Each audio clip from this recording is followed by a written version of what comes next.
আসসালামু আলাইকুম রহমতুল্লাহ আবরকাতুহ। ফিলাডেলফিয়ার একটি ভার্সিটিতে তো একটা অযৌক্তিক প্রথা চলে আসছিল ওই দেশে। তো ছেলে আর বাবা বেঠেরি এবং তার বাবা প্রায় খাবার টেবিলে এটা নিয়ে তর্ক হতো। ছেলের বাবা বলতো, বাবা এটা চলতেছে, চলুক না, তাতে আমাদের সমস্যা কী? পরে বললো, না বাবা, একটা অযৌক্তিক সমাধান, একটা অযৌক্তিক কিছু সবসময় চলতে পারে না। বছরের পর বছর চলতেছে, সেটা কেউ প্রতিবাদ করে না। হাজার হাজার বছর চলতেছে, কেউ প্রতিবাদ করে না, সেটা তো হতে পারে না বাবা। কেউ না হোক, আমি একাই এর প্রতিবাদ করব। সে বলল, না বাবা, দরকার নাই, আমরা এদেশের গভর্নরের সাথে, সরকারের সাথে পারবো না, তো আমরা এখানেই থেমে যাই। বললো, না বাবা, তুমি থেমে যেতে পারো, আমি একাই লড়াই চালিয়ে যাব। বেঠেরি তার কথা মতো নিজেই একটা প্লেকার্ড তৈরি করে, একটা ব্যানার তৈরি করে নিজে হাতে নিয়ে দাঁড়িয়ে এর প্রতিবাদ শুরু করলো। তো তার দেখা দেখি ভার্সিটির অনেক লোক, অনেক স্টুডেন্ট জড় হলো। এভাবে প্রতিটা ভার্সিটি থেকে, প্রতিটা স্কুল থেকে, প্রতিটা কলেজ থেকে তার সাথে একাত্মতা প্রকাশ করে সবাই আন্দোলন করতে শুরু করলো। এভাবে বছরের পর এভাবে অনেক দিন আন্দোলন চলতে লাগলো। পরবর্তীতে গভর্নরের আদেশে সেই দেশে সেই আন্দোলনকে দমনপীড়ন করার জন্য সেই ছেলেটাকে গুলি করে হত্যা করা হলো।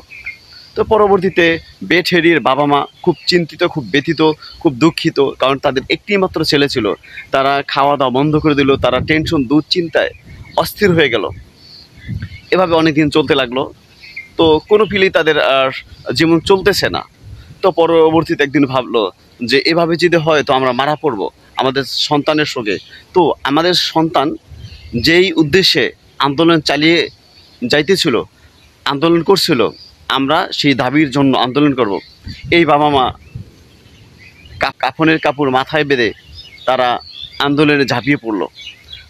তাদের দেখা দেখি যত শিক্ষার্থী ছিল, তাদের বাবা মা, আত্মীয় স্বজন সবাই সে আন্দোলনে শরিক হলো। পরবর্তীতে ওই দেশের গভর্নর একসময় পিছিয়ে গেল এবং তাদের যৌক্তিক দাবিটা মেনে নিল।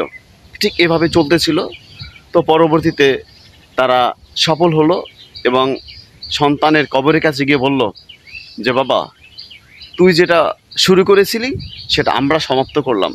তারা যদি এই আন্দোলনে শরিক না হতো তাহলে টেনশন, দুশ্চিন্তায়, অস্থিরতায় তার হয়তো বা মারা যেত।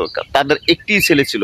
তো আমি বলবো, যতই টেনশন আসুক, যতই সমস্যা আসুক, আপনার কাজে ব্যস্ত রাখেন, ছেলের স্বপ্ন বাস্তবায়নের জন্য আপনারা এগিয়ে আসেন।